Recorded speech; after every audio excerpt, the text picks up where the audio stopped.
Hey folks, there are a lot of JRPGs out there. Some groundbreakingly good and some, not so good. Congratulations on your new arrival.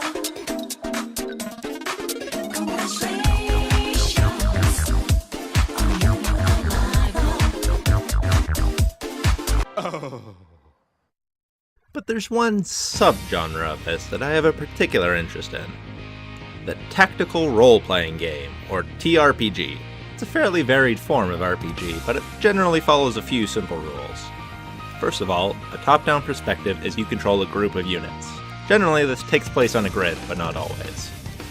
They also generally have a more episodic feel, with the story usually moving from encounter to encounter rather than you exploring one big world. As a result, since each conflict is basically designed by a game designer, I find that the day-to-day gameplay of TRPGs ends up being a lot more rewarding than your traditional RPG.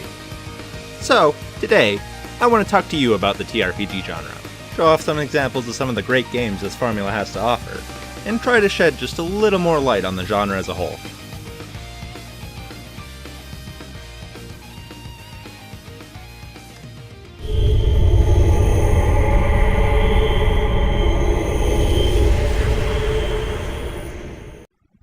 Yes, if we're going to start anywhere with this genre, we might as well start off with the big one.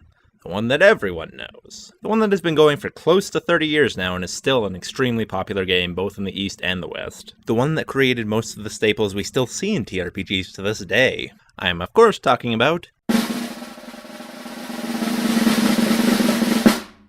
Yu-Gi-Oh! Duelist of the Roses. Striker! Striker! No, obviously, I mean Fire Emblem. A series that's been running strong despite a few hiccups since 1990, although it's only really been a thing since 2003 east of the Pacific. When it comes to the TRPG genre as a whole, the one thing I can say about Fire Emblem is simple. And I don't mean that as a bad thing. It just covers a lot of facets of the TRPG genre in a very straightforward kind of way. You have a class system that's easy to understand. You see a guy in armor, he's defensive but slow. You see a small guy with a sword, he's fast but frail.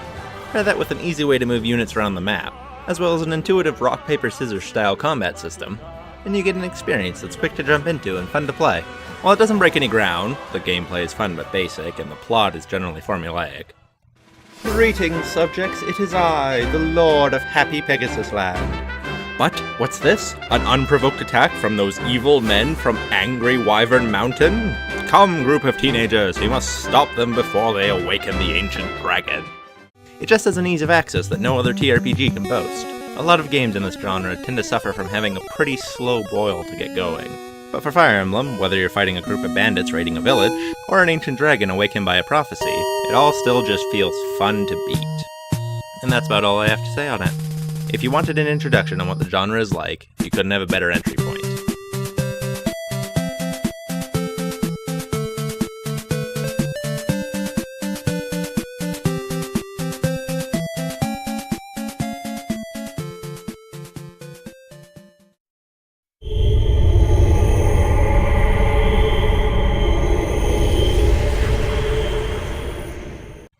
Next, I want to talk about two series that really don't have anything to do with each other. I just think they encapsulate the two ends of the TRPG. Literally. Those would be Advance Wars and Devil Survivor. Advance Wars is a purely tactical game. In fact, it isn't technically even an RPG, but I'm going to talk about it anyway. Besides, they introduced a level up mechanic in Dual Strike, that counts, right? Advance Wars is part of a series known as the Wars series, surprisingly enough, dating back to 1988, where it started with Famicom Wars. But the only real success it ever had in the West was Advance Wars. Advance Wars involves controlling a more modern-day army. You build things like foot soldiers, tanks, helicopters, bombers, ships, etc., with the goal of capturing enemy cities and killing the enemy army. You also get to choose from a set of commanders, each of which provide a set of benefits and different specializations on how to get the most out of your army. The games usually do a good job of making each level challenging without being frustrating, and it's honestly some of the most fun gameplay you're going to get out of a top-down grid-based type game. However, when it comes to plot, the game kind of falls flat. There are no cutscenes and most of the dialogue is very short, in small text boxes at the bottom of the screen. The characters are fun and goofy, but are generally just defined by one characteristic, and the overall plot for the games could probably be written out in just 2 pages.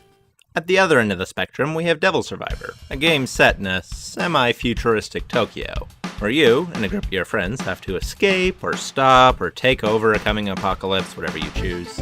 From a gameplay perspective, this game is extremely weak in the tactical department. You only get 4 party members, and you basically just use the grid as a means to reach the enemy.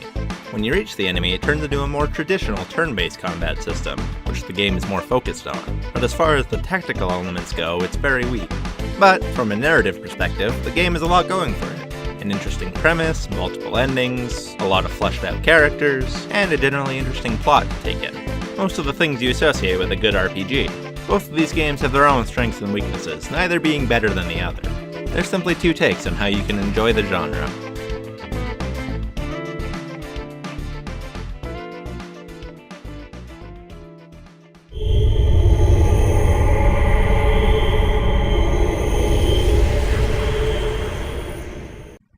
Now it's time to turn to a different aspect of the genre. A game that, while having many of the traditional elements of a TRPG, shifts its focus elsewhere, somewhere far darker.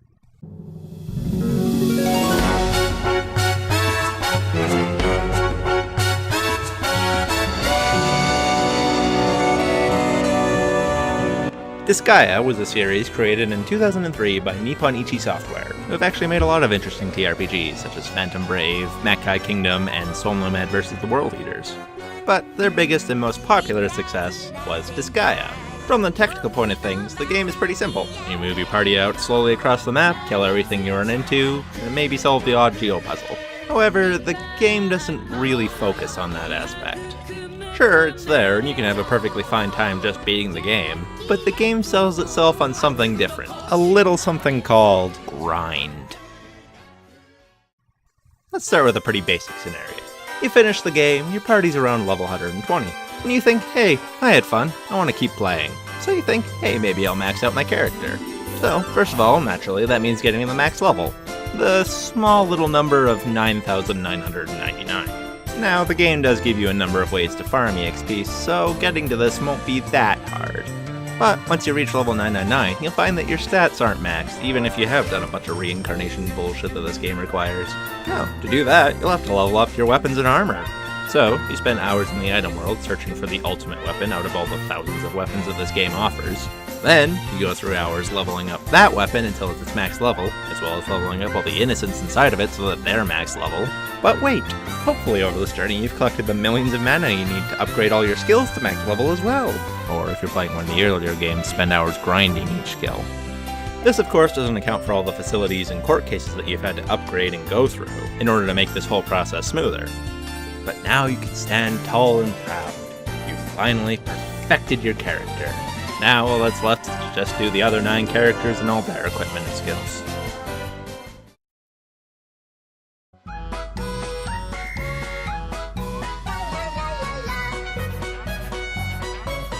At its core, Disgaea is a pretty fun game, but you're more hardcore than me if you truly try to beat it.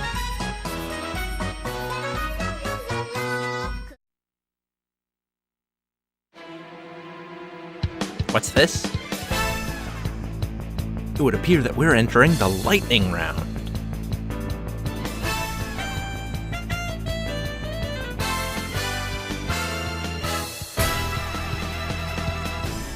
A more modern take on the genre, incorporating a first-person shooter element. Pretty enjoyable if you can manage to look past, that.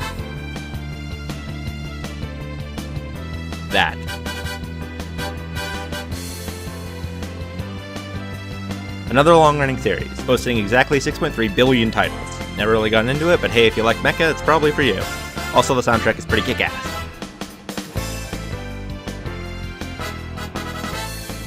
Another classic TRPG, that never really caught off the same way that Fire Emblem did, but shares a lot of similar elements. It's just a whimsical and fun game.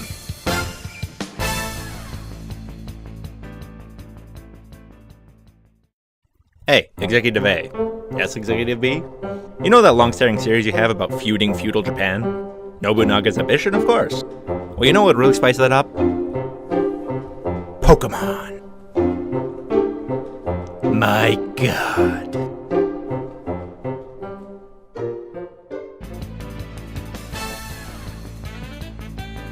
While there were games before Sakura Wars that introduced dating elements, this is the series that popularized it in the genre, for better and mostly for worse.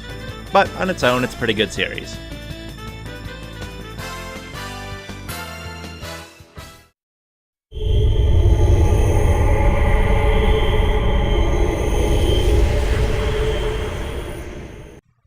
And so we come to the final thing I wish to discuss today. The kings of the tactical role-playing genre. Final Fantasy Tactics and Tactics Ogre let us cling together. These two games are rather similar at first glance. Both have a fantasy medieval setting, a fairly deep class system, and a plot centering around glory, corruption, and political intrigue. It's these plots that truly make these games stand out amongst TRPGs.